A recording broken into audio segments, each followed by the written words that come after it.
Video is about 30 minutes long. I am going to ramble about Milady for 30 minutes. Post-patch Milady, they increased the amount of poise damage that it does. The too long didn't watch version of this video is I think that this might be my favorite weapon that they have put in a video game from Software. I love it. It's fantastic. But it's fantastic to play. It's not necessarily fantastic to play with, if that makes sense. I love it. I think it rules, but it's not great.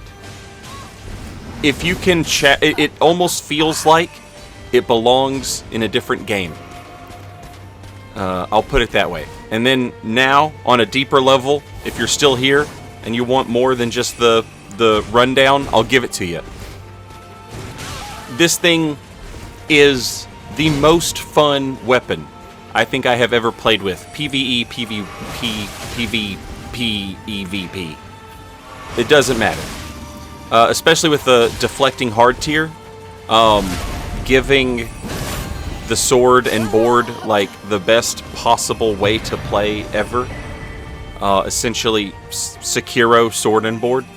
You don't need a shield for the deflecting hard tier, but I like shields, and so it makes it fun. And they're really good. If you can get people into a sword fight with this weapon, it has an answer for everything if you play it right. And I think that that rules. And it looks great and it feels great to play. It now that it has had its poise damage increased, it's a little better. It's noticeable, but it doesn't immediately like ratchet this thing up to like being the best weapon of all time, or even like in the what I would consider like the top tiers of weapons in Elden Ring.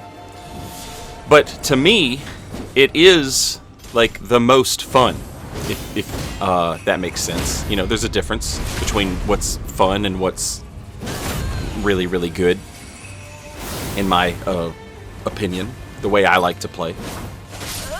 The problem is, and the reason I say this weapon almost feels like it belongs in a different game, is because everyone has the ability to do a bazillion damage outside of a sword fight, right?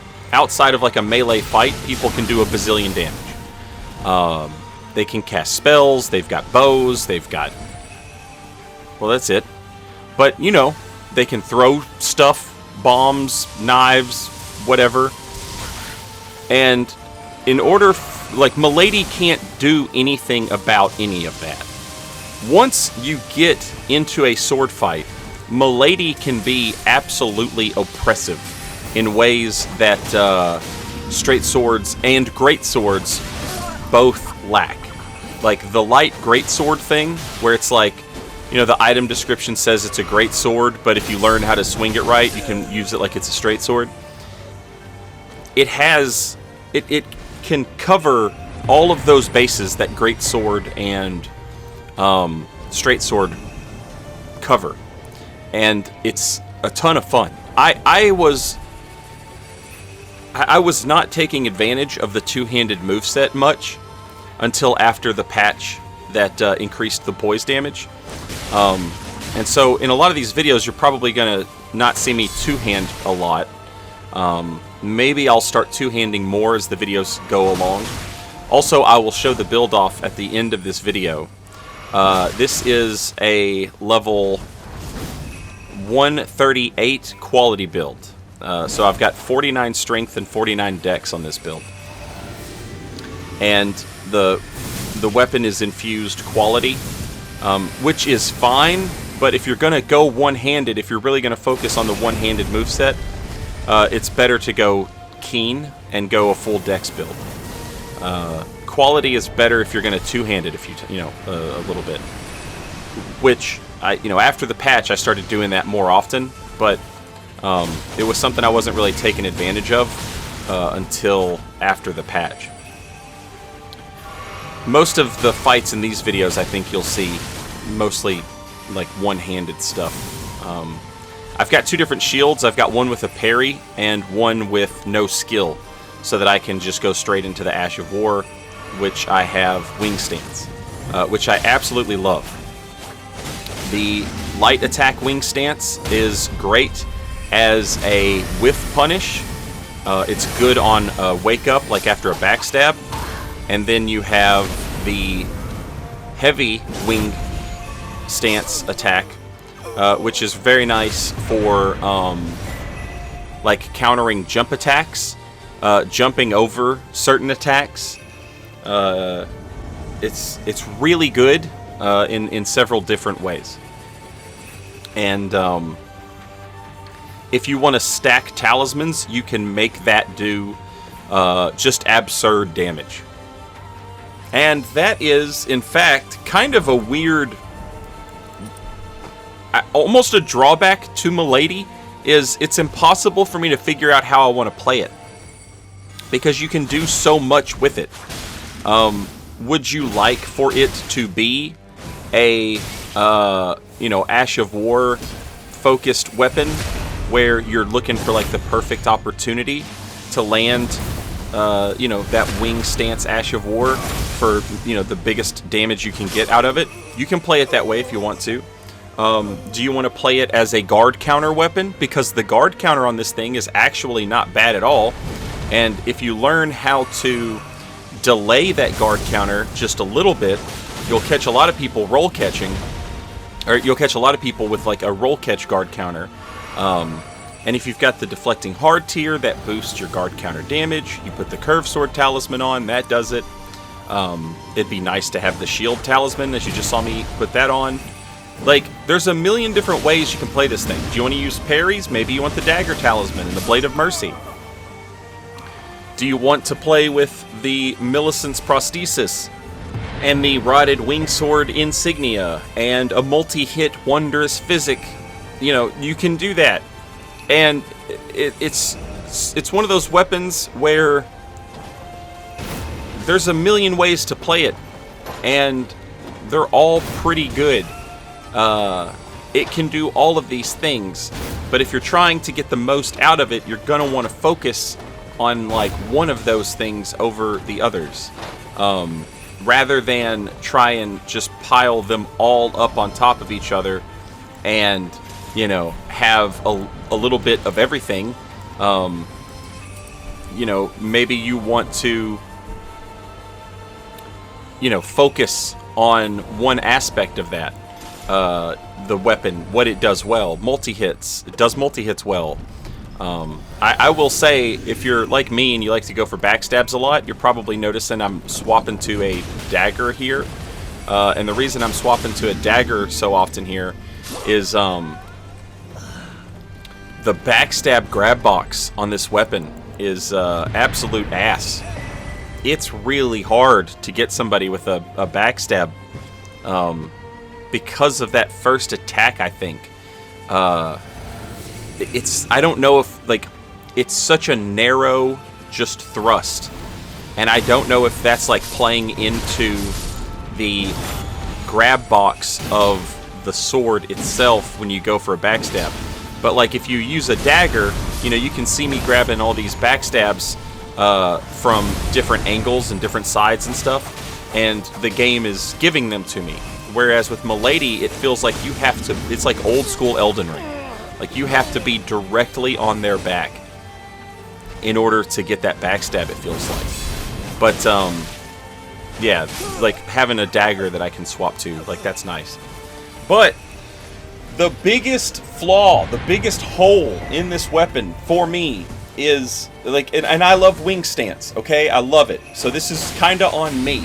You could put Stormblade or something, I don't know, Wind Whoosher is what I call it. I don't know what that Ash of War is called, but the one where you throw the wind out of your sword. Something like that, where you have like a ranged option. Because when you aren't in a sword fight with this weapon, and you're just trying to like fight 5 dudes with 100 lasers each, it is just annoying and impossible to like get in. And the DLC added so many ranged options that are just absurd. Like, you've got all the new bows, okay? You've got all the new spells that everybody's throwing around. And now on top of that, you have an entire weapon class dedicated to, like, throwing shields or throwing daggers or the little circular spinny weapon thing, you know. And if I'm not mistaken, I think you just, like, throw those on a heavy attack. There's a great hammer that does it. There's a spear that does it, I think. Oh, Mesmer Spear definitely does it. And I don't think these things cost FP. So it's just free to throw stuff now. And that stuff that is being thrown around does enough damage that, like, you have to take it seriously. Like, it's not like it's, you know, some ass garbage, you know, throwing dagger that you can just ignore or whatever. Like, it's doing real damage. It does real poise damage. And so, for a, you know, someone like me, it's hyper annoying. Having said that, I have never wanted to win with a weapon more than I do with this thing.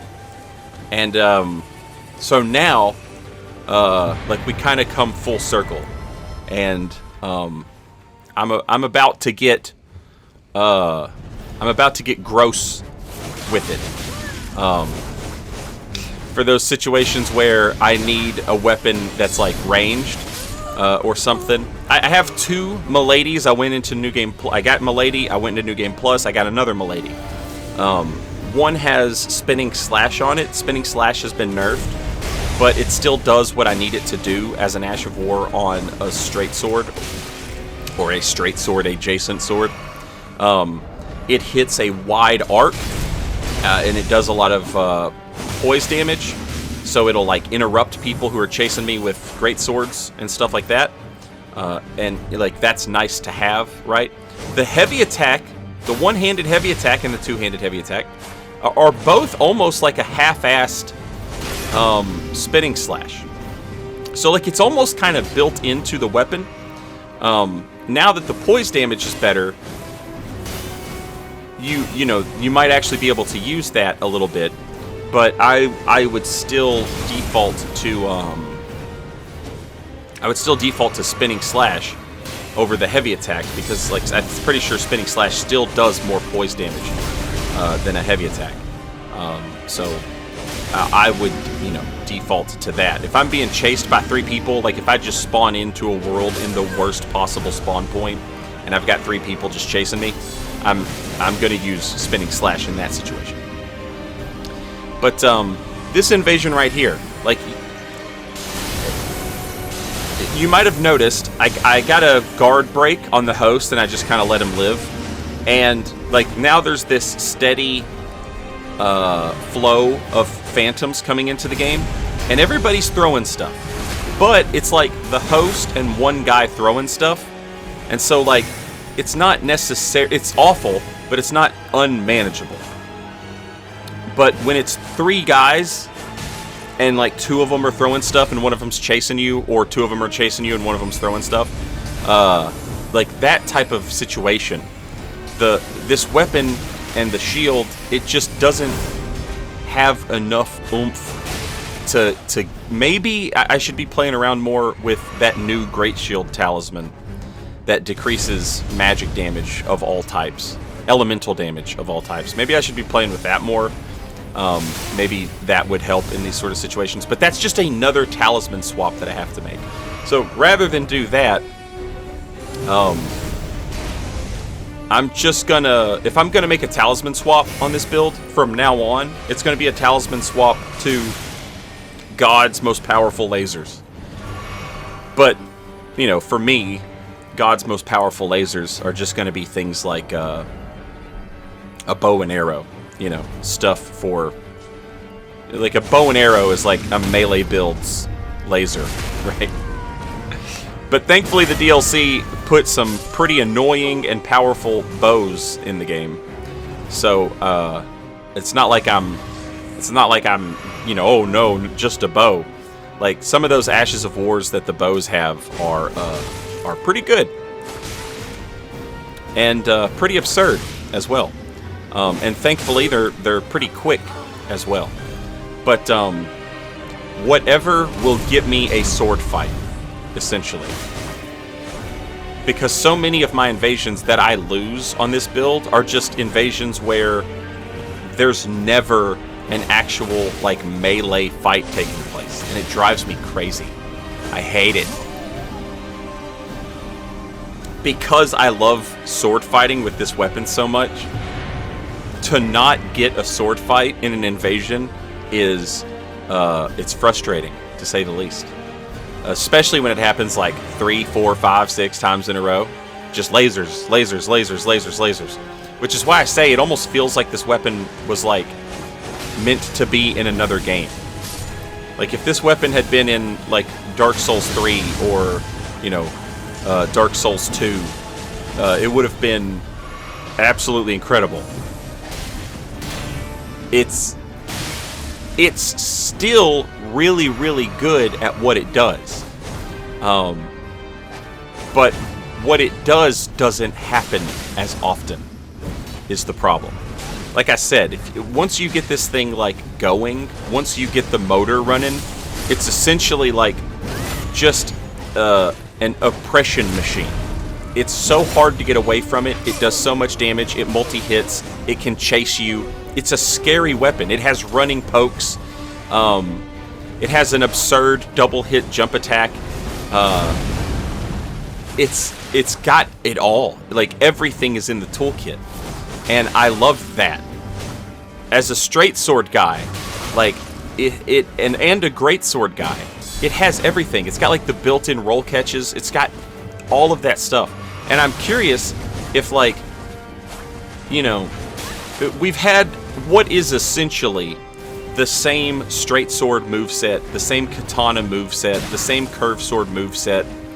We've had what is essentially the same moveset with, like, some tweaks here and there, but what is essentially the same moveset since, like, Demon Souls. And so to see the light greatsword class and the backhand curved sword class and the great katana class and the new kung fu fist class, it really feels like they are updating their standard weapon class animations and attacks and stuff like that. That's a good point that I should touch on. Bloodborne added some extra attacks into like the straight sword moveset, and they were good. And Elden Ring added some extra straight sword attacks into the R1, you know, attack chain, and that's good. They did the same thing with curved swords and katanas, right? It wasn't just the same two attacks cycled over and over and over again, like it was in Demon Souls, Dark Souls 2, and Dark Souls 3. At least I think that's how most of them worked. Some weapons were a little different, but, you know, by and large, everything just had that, like, two-swing moveset suite. And then Bloodborne changed it up a little bit, and Elden Ring changed it up a little bit. But this is totally different. This is completely different. It's like they've reworked the entire moveset in, you know, like a massive way. It doesn't start with that same, you know, right to left, left to right. It doesn't start with that anymore. It starts with the poke, and then it goes into a slash. You know, there's a lot of stuff happening in the moveset. And if you want to go right to left, you can press heavy attack. And you'll go right to left in one attack. You know, instead of two attacks, you have, you know, it's just built into one, which is great. And then if you want to go the other direction, press heavy attack again, which is also great. It doesn't travel very far, right? Pressing heavy attack, like, is not going to give you a lot of, it's not going to give you a lot of forward momentum on the second one. But, you know, if they stand there, if they're still trying to chug in your face, or if they're trying to like come out of hit stun with an attack, you know, that's brutal. That's 4 attacks that you can hit, like, you know, back to back. That's pretty good. And the backhand blades for the curved swords, and the great katanas, and the kung fu fist weapons, all these other weapons also got an update, which is nice. It feels like they've sort of like started to, you know, update their classic, you know, weapons movesets, which is nice, and I'm into that. Feels nice.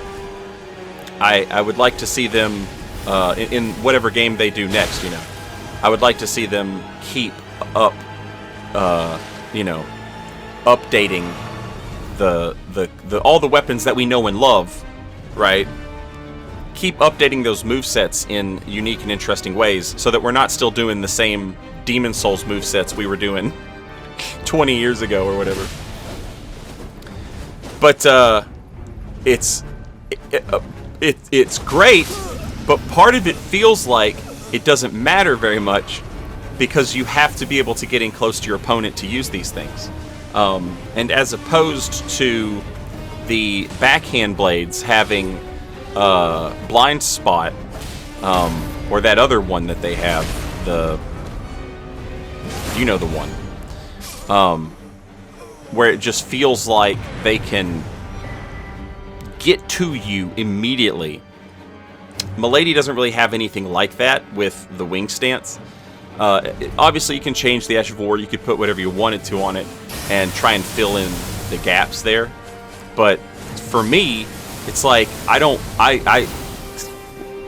wing stance almost feels like square off. Like it's what's supposed to be on it. You know? It's what's supposed to be on the sword. That's how it feels. And I love it so much that I want to use that, and I want to win with that. But, you know, I'm going to have to find ways to, like, sort of cover the holes in this. The guard counter hitting twice, so good. So good. If they try and just roll because they heard the guard counter noise, there's a good chance they're gonna flub it. Look at this backstab grab box, just not even existing right there. That's why we have the dagger on the build, is for those roll backstabs, because it is really hard. It is really hard to get a roll backstab with this weapon. It might be a little better after the patch, or I might just be getting used to it. I'm not sure if they changed that at all. I might just be getting more accustomed to it, but it does feel like it's getting easier. I don't know if maybe when they patched the game and they changed those weapons and they adjusted all the stuff and nerfed and buffed and everything, I don't know if it got like a buff to its backstab grab box or something, but it definitely feels like I'm getting more backstabs than I used to. But again, that could just be related to familiarity, perhaps. But I mean, look at that! Jumping over the running attack with the wing stance, and then jumping over Lanasak's glaive with the wing stance. It's this is the most sexy weapon that has ever existed. See, that it feels a little easier. The wing stance light attack right there as a wake up after a backstab is so good. It feels like, unless they panic roll a particular way, it's almost like a guaranteed hit on the end. Obviously, Bloodhound Step and probably Quick Step makes it a little easier to deal with.